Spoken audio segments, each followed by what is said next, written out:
ilmu agama akan mengawasi kita. Sebelum makan, sebelum minum, sebelum berteman, sebelum mencari pendapatan, maka ilmu agama akan berbicara dengan kita. Ini boleh atau ini tidak boleh.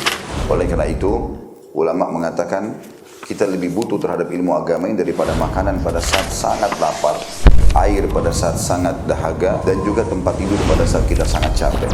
Ghazwa TV, media dakwah masa kini. Innal hamdalillah nahmaduhu wa nasta'inuhu wa nastahdihi wa na'udzu billahi min shururi anfusina wa sayyiati a'malina may yahdihillahu fala mudilla lahu wa may yudlilhu fala hadiya lahu. Asyhadu an la ilaha illallah wahdahu la syarika lahu wa asyhadu anna Muhammadan 'abduhu wa rasuluhu alladzi la nabiyya ba'dahu. Ya ayyuhalladzina amanu taqullaha haqqa tuqatih wa la tamutunna illa wa antum muslimun. Ya ayuhan nasu ubudu rabbakum alladhi khalaqakum min nafsin wahidah wa khalaqa minha zawjaha wa batha minhuma rijalan katsiran wa nisaa wattaqullaha alladhi tasaaluna bihi wal arham innallaha kana 'alaykum raqiba.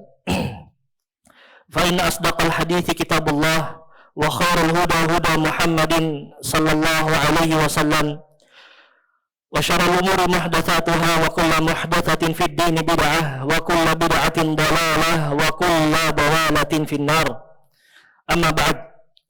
Saudaraku ikhwan Jumat yang dirahmati oleh Allah Azza wa Jalla, pernahkah kita beranggapan atau berpikir ketika kita meminta fatwa dari seorang ustadz atau seorang guru, kemudian seakan-akan dia berlepas diri ketika dia sudah mengikutinya, seakan-akan dia tidak akan dilimpahkan kepadanya dosa atau tidak dilimpahkan kepadanya kebaikan-kebaikan jika seandainya fatwa itu benar.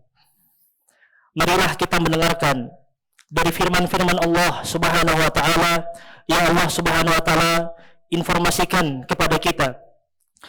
Allah Subhanahu wa taala mengatakan di dalam surat Al-An'am ayat 104, "Faman abasara falinafsih."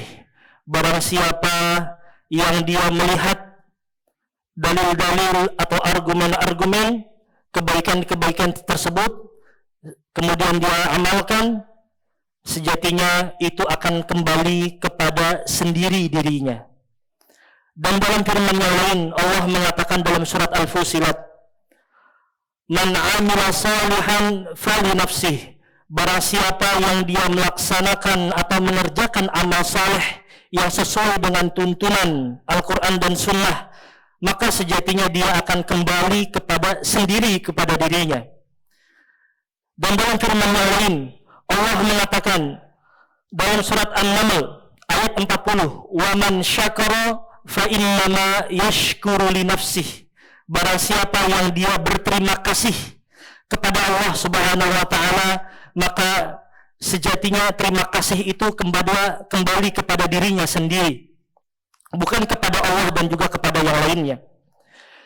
Dan berikutnya dalam surat Fatir ayat 18 Allah Subhanahu wa taala mengatakan, "Wa man tazakka fa innama yatazakka li nafsi." Barang siapa yang dia mensucikan dirinya dari segala dosa-dosa, membersihkan dirinya dari segala sesuatu yang tidak baik, maka pensucian jiwa tersebut sejatinya itu akan kembali kepada dirinya sendiri. Begitu juga Allah Subhanahu wa taala mengatakan dalam surat Al-Ankabut ayat 6. Allah mengatakan, "Wa man jahada fa innama yujahidu li nafsihi." Barang siapa yang dia berjihad, mengerahkan segala usahanya di jalan Allah Subhanahu wa taala, melakukan kebaikan, ketaatan, maka sejatinya kebaikan itu kembali kepada dirinya sendiri.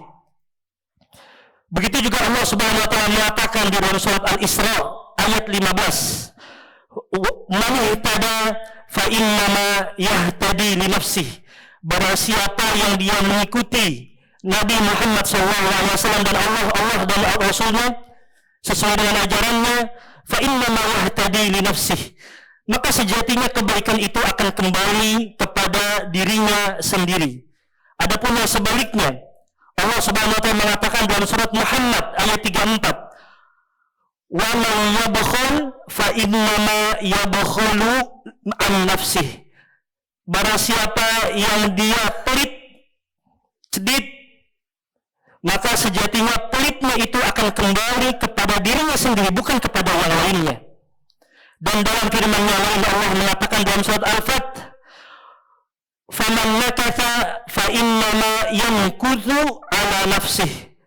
Barang siapa yang dia melanggar janji kepada Allah Subhanahu wa taala, sejatinya pelanggaran itu akan kembali kepada dirinya sendiri. Dan Allah Subhanahu wa taala mengatakan dalam surat An-Nisa ayat 111, "Wa may yaksibu itsman fa innama yaksibu ala nafsih." Barang siapa yang dia melakukan suatu perbuatan dosa, maka sejatinya dosa itu akan kembali kepada dirinya sendiri. Dan Allah Subhanahu wa taala mengatakan juga dalam surat Al-An'am ayat 104, "Qad ja'akum basairu mir rabbikum," dan telah datang kepada kalian basair, yaitu argumen-argumen dalil-dalil dari Allah Subhanahu wa taala. "Faman abasara falinafsih," barang siapa yang dia melihat dengan benar, dengan cerdas dan mengikutinya, maka sejatinya kebaikan itu akan kembali kepada dirinya sendiri.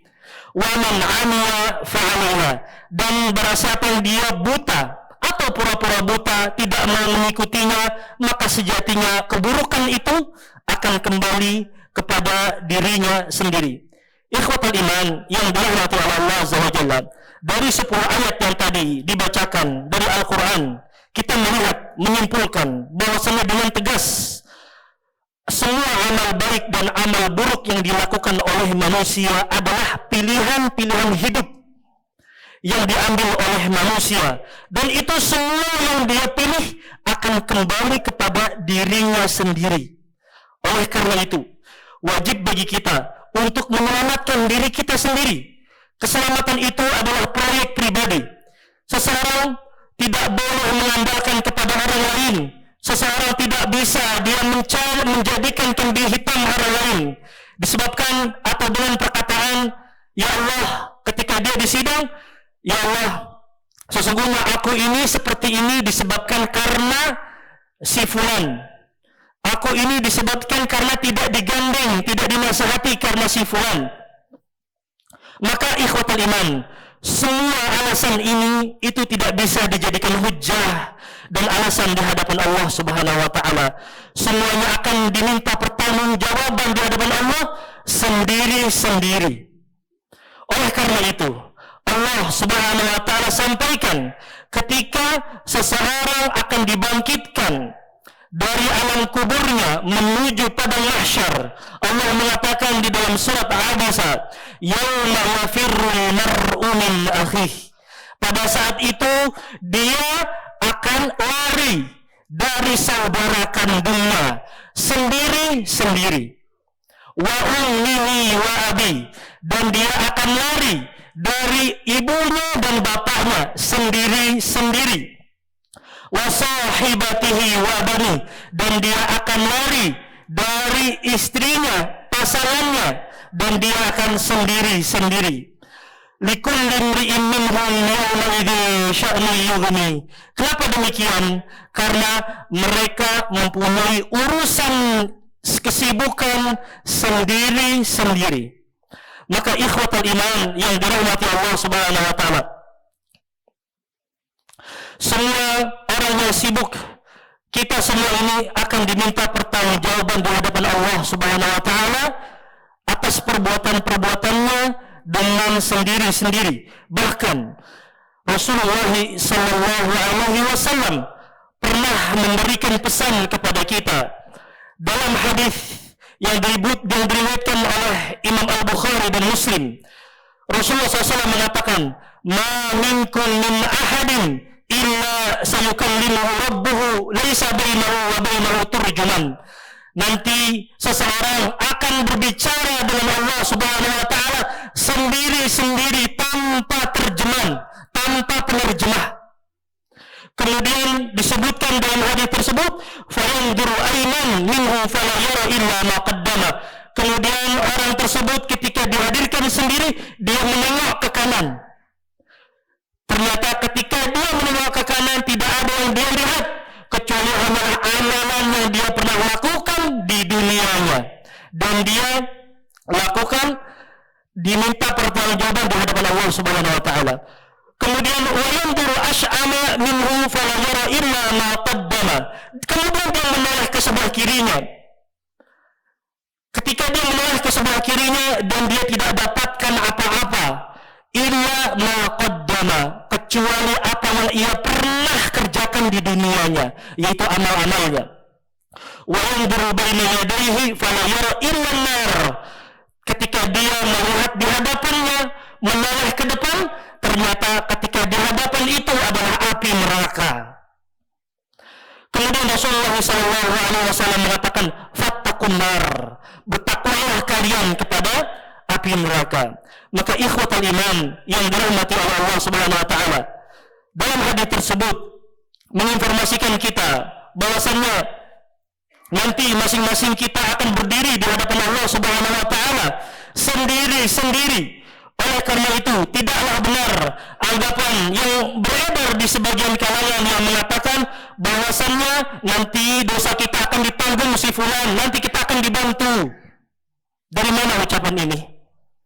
Atau dia akan berhujah, saya adalah seorang murid, dia guru saya, dan saya meminta untuk pelindungan. Tidak bisa, karena ketika pada saat itu dia akan dihadapkan dengan Allah sendiri-sendiri. Maka ikhwatul iman yang dirahmati Allah Subhanahu wa taala, sekali lagi ungkapan tersebut adalah ungkapan yang tidak benar, karena masing-masing semua akan menanggung dosanya sendiri-sendiri. Nabi Muhammad SAW bersabda, man sanna fil islami sunnatan hasanatan, barang siapa seseorang yang mencontohkan kebaikan di dalam Islam, dia akan mendapatkan satu kebaikan, dia akan mendapatkan pahala. Falahu ajruha wa ajru man amila biha ba'dah, dan dia juga akan mendapatkan pahala orang yang setelahnya yang dia melakukan amal soleh yang dicontohkan. Kemudian dalam statement berikutnya Rasulullah SAW mengatakan, wa man sanna fil islami sunnatan sayyi'atan, barang siapa seseorang mencontohkan perbuatan keburukan di dalam Islam, kana alaihi wizruha, dia akan mendapatkan dosa yang dia tanggung, wa wizru man amila biha, dan dosa orang yang mengikuti perbuatan tersebut, min ghairi an yanqusa min awzarihim syai', tanpa dikurangi sama sekali dosanya, dan dia akan mendapatkan setimpal apa yang dia lakukan. Maka ikhwatul iman yang dirahmati oleh Allah Azza wa Jalla, hukum asal seseorang masing-masing yaitu dia adalah bertanggung jawab terhadap amalannya sendiri-sendiri. Masing-masing orang itu akan memikul dosanya sendiri-sendiri, dan dia akan dihisab oleh Allah sendiri-sendiri. Barakallahu li wa lakum fil Qur'anil Karim, wa nafa'ani wa iyyakum bima fihi minal ayati wa dzikril hakim, wa taqabbalallahu minni wa minkum tilawatahu innahu huwal ghafurur rahim.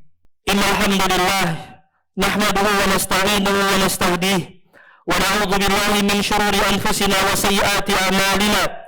Man yahdihillahu fala mudilla lahu wa man yudlilhu fala hadiya lahu. Wa asyhadu an la ilaha illallah wahdahu la syarika lahu wa asyhadu anna Muhammadan 'abduhu wa rasuluhu alladzi la nabiyya ba'da. Ikhwatul iman yang dirahmati Allah Subhanahu wa taala, tadi kita sudah mendengarkan di awal khutbah bahwasannya kita akan diminta oleh Allah Subhanahu wa taala pertanggungjawaban dengan sendiri-sendiri. Maka cara seseorang ikhwatul iman selamat dari sendirian adalah ketika dia memperhatikan amalnya sendiri-sendiri. Dia sibuk dengan aibnya sendiri. Orang yang selamat adalah orang yang sibuk dengan aibnya, sibuk dengan kekurangannya, dan tidak sibuk dengan kekurangan dan kejelekan orang lain. Orang yang sibuk dengan kejelekan orang lain dan dia lupa kejelekan terhadap dirinya, ketahuilah orang ini adalah orang yang tertipu, dan nanti di akhirat dia adalah orang yang celaka. Karenanya Allah Subhanahu wa taala ikhwatul iman menyebutkan sifat-sifat orang yang beriman di dalam Al-Qur'an. Allah mengatakan yujahiduna fi sabilillah wa la yakhafuna lawmata laim. Mereka orang-orang beriman adalah dia yang berjihad di jalan Allah bersungguh-sungguh dalam melakukan amal saleh, dan dia tidak takut celaan dan ungkapan dari orang-orang lain. Maka ikhwatul iman yang dirahmati oleh Allah Subhanahu wa taala, janganlah khawatir dan janganlah takut terhadap komentar-komentar negatif dari orang-orang lain. Artinya ikhwatul iman, kita harus betul-betul beriman kepada Allah Subhanahu wa taala dan menyelamatkan diri kita dan memperhatikan diri kita dari segala perbuatan-perbuatan yang akan merugikan kita di akhirat kelak. Maka ikhwatul iman yang dirahmati oleh Allah Subhanahu wa taala, tidaklah menjadi syarat kebahagiaan itu seseorang harus ditemani oleh orang yang lainnya, meskipun orang itu mencelanya, menghinanya, mencemoohnya. Jika dia yakin dia berada dalam jalan yang benar, di jalan Allah Subhanahu wa taala, dia tetap bahagia dengan kesendiriannya.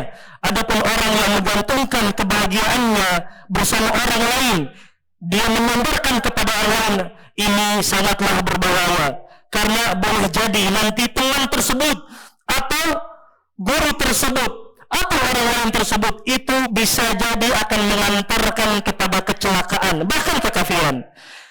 Lihatlah bagaimana Abu Thalib, paman Nabi Muhammad SAW, ketika diajak oleh Nabi Muhammad SAW ketika akhir hayatnya mengucapkan kalimat la ilaha illallah, akan tetapi jawaban dari Abu Thalib yaitu adalah ana ala millati Abdul Muttalib. Aku akan tetap kokoh berada di agama kakekku yaitu Abdul Muttalib. Demikianlah ikhwatul iman yang dirahmati Allah Azza wa Jalla. Kenapa demikian? Abu Thalib sampai dia statement dengan demikian dikarenakan disebutkan Imam Al-Baghawi dalam tafsirnya. Imam Al-Baghawi mengatakan itu disebabkan karena Abu Thalib dia takut dengan celaan orang lain, dia takut dengan cacian dari orang lain. Padahal disebutkan dalam riwayat Abu Thalib semasa hidupnya dia pernah mengatakan, laqad alimtu bi anna dina Muhammadin min khairi adyanil barriyah dinan. Sungguh aku mengetahui bahwasannya agama yang paling benar di atas muka bumi ini adalah agama Muhammad. Laula al-mulamatu al-hidari subbatan lawajadtani samhan bidzalika mubina. Kalau seandainya aku bukan karena takut dicela, karena ada ejekan-ejekan, maka engkau akan mendapatkanku pasti menerima agama Nabi Muhammad dengan berlapang dada. Maka ikhwatul iman yang dirahmati oleh Allah Azza wa Jalla, hendaknya kita semua memperhatikan diri kita sendiri-sendiri, perhatikan amal saleh kita sendiri-sendiri, karena kita akan dibangkitkan oleh Allah Subhanahu wa taala sendiri-sendiri tanpa kita semua memperhatikan, mencari ridho orang-orang di luar sana. Imam Syafi'i rahimahullah ta'ala mengatakan, ridho nas ghayatun la tudrak. Tujuan manusia mendapatkan ridho manusia itu adalah tujuan yang mustahil, tidak akan didapatkan oleh manusia. Maka ikhwatul iman yang dirahmati oleh Allah Azza wa Jalla, sekali lagi di akhir khutbah hendaknya kita semuanya memperhatikan diri sendiri, karena Allah Subhanahu wa taala akan menghadapkan kita, menyidang kita di hari hisabnya sendiri-sendiri. Innallaha wa malaikatahu yusholluna 'alan nabi ya ayyuhalladzina amanu shallu 'alaihi wa sallimu taslima. Allahumma shalli 'ala Muhammad wa 'ala ali Muhammad kama shallaita 'ala Ibrahim wa 'ala ali Ibrahim wa barik 'ala Muhammad wa 'ala ali Muhammad kama barakta 'ala Ibrahim wa 'ala ali Ibrahim fil 'alamin innaka Hamidum Majid. Allahumma ighfir lil muslimina wal muslimat والمؤمنين والمؤمنات الأحياء منهم والأموات إنه سميع قريب مجيب الدعوات وقاضي الحاجات.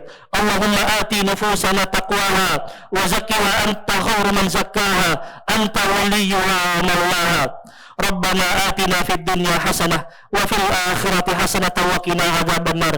وصلى اللهم على محمد وعلى آله وصحبه وسلم. وآخر دعوانا السلام عليكم ورحمة الله وبركاته.